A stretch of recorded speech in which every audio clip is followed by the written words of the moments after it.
माघ मास महात्म्य 18वां अध्याय। श्री वशिष्ठ जी कहने लगे कि हे राजन, मैंने दत्तात्रेय जी द्वारा माघ मास महात्म्य कहा। अब माघ मास के स्नान का फल सुनो। हे परंतप, माघ स्नान सब यज्ञों, व्रतों और तपों का फल देने वाला है। माघ मास स्नान करने वाले स्वयं तो स्वर्ग में जाते ही हैं, किंतु उनके माता और पिता दोनों के कुलों को भी स्वर्ग प्राप्त होता है। जो माघ मास में सूर्योदय के समय नदी आदि में स्नान करता है, उसके माता पिता के 7 कुलों की पीढ़ी स्वर्ग को प्राप्त होती है। माघ मास में स्नान करने वाले दुराचारी और कुकर्मी मनुष्य भी पापों से मुक्त हो जाते हैं, और इस मास में हरि का पूजन करने वाले पाप समुदाय से छूटकर भगवान के सदृश शरीर वाले हो जाते हैं।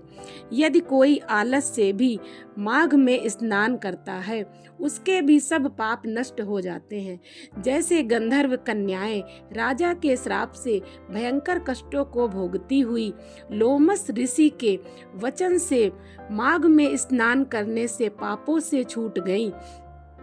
यह वार्ता सुनकर राजा दिलीप विनय से पूछने लगा कि गुरुदेव, ये कन्याएं किसकी थीं?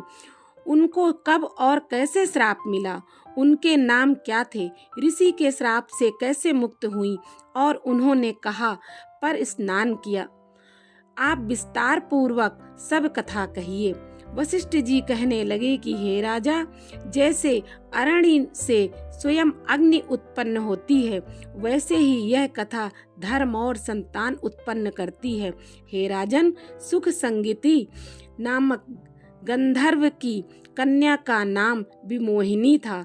सुशीला तथा स्वरवेदी की सुम्बरा, चंद्रकांत की सुतारा तथा सुप्रभा की कन्या चंद्रिका, ये 5 सब समान आयु वाली तथा चंद्रमा की जैसी कांति वाली और सुंदर थी।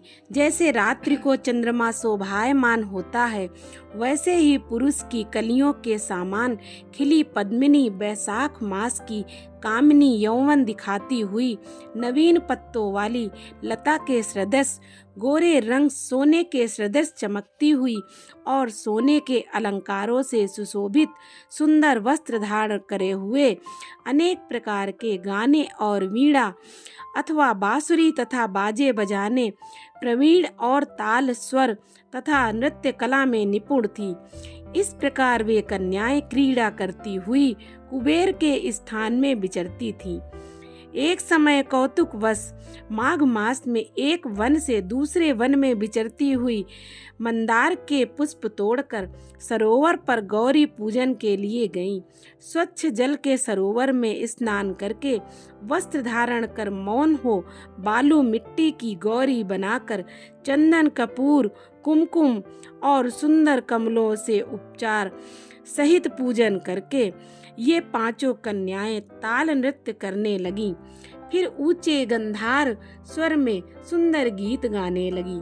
जब ये कन्याएं गाने और नाचने में लीन थीं, तो उस आछोद नामक उत्तम तीर्थ में वेद निधि नाम के मुनि के पुत्र अग्निप ऋषि स्नान को गए।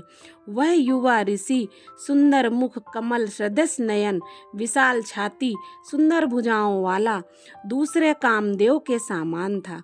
शिखा सहित दंड लिए, मृग चर्म ओढ़े, यज्ञोपवीत धारण किए हुए था। उसको देखकर 5 कन्याएं मुग्ध हो गईं और उसका रूप एवं यौवन देखकर कामदेव से पीड़ित हो देखो देखो ऐसा कहती हुई उस ब्राह्मण के चित्त में कामदेव का डर उत्पन्न करने लगी और आपस में विचार करने लगी कि यह कौन है। रति रहित होने से कामदेव नहीं, एक होने से अश्वनी कुमार नहीं, यह कोई गंधर्व या किन्नर या काम रूप धारण कर कोई सिद्ध या कोई ऋषि श्रेष्ठ पुत्र या मनुष्य है। कोई भी हो, ब्रह्मा जी ने इसको हमारे लिए बनाया है। जैसे पूर्व कर्म के प्रभाव से संपत्ति प्राप्त होती है, वैसे ही गौरी जी ने हम कुमारियों के लिए श्रेष्ठ वर दिया है और आपस में यह तुम्हारा वर है या मेरा अथवा सबका, ऐसा कहने लगी। जिस समय उस ऋषि पुत्र ने अपनी मध्याह्न की क्रिया करके ऐसे वचन सुने तो वह सोचने लगा कि यह तो बड़ी समस्या उत्पन्न हो गई है। ब्रह्मा, विष्णु, महेश आदि देवता, बड़े योगीश्वर भी स्त्रियों के भ्रम जाल में मोहित हो गए हैं। इनके तीक्ष्ण बाणों से किसका मन रूपी हिरण घायल नहीं हो सकता। जब तक नीति और बुद्धि रहती है तब तक पाप से भय रहता है, जब तक तप की गंभीरता रहती है, यम विधि का पालन होता है, तब तक मनुष्य स्त्रियों के काम रूपी बाणों से बींधा नहीं जाता। ये मुझे उन्मुक्त और मुग्ध कर रही हैं। किन गुणों से धर्म की रक्षा हो सकती है?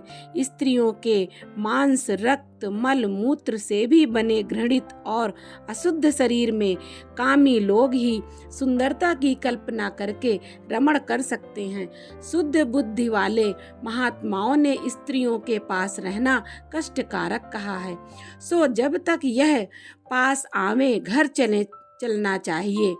अतः जब तक वह उसके पास आई, वह योग बल से अंतर ध्यान हो गए। ऋषि पुत्र के ऐसे अद्भुत कर्म देखकर वह चकित होकर डरी हुई चारों तरफ देखने लगी और आपस में कहने लगी, यह क्या इंद्रजाल था जो देखते देखते विलीन हो गया। और वह विरह की अग्नि में जलने लगी और कहने लगी कि हे कांत, तुम हमको छोड़कर कहाँ चले गए?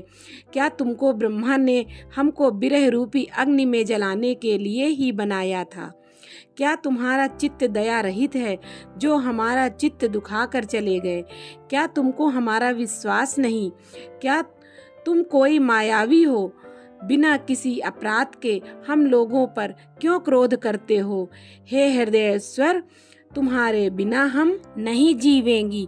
जहाँ पर आप गए हो हमें शीघ्र ले चलो, हमारा संताप हरो और हमको दर्शन दो, दया करो। सज्जन लोग किसी का नाश नहीं देखते हैं। इस प्रकार माघ मास महात्म्य में 18वां अध्याय पूरा हुआ।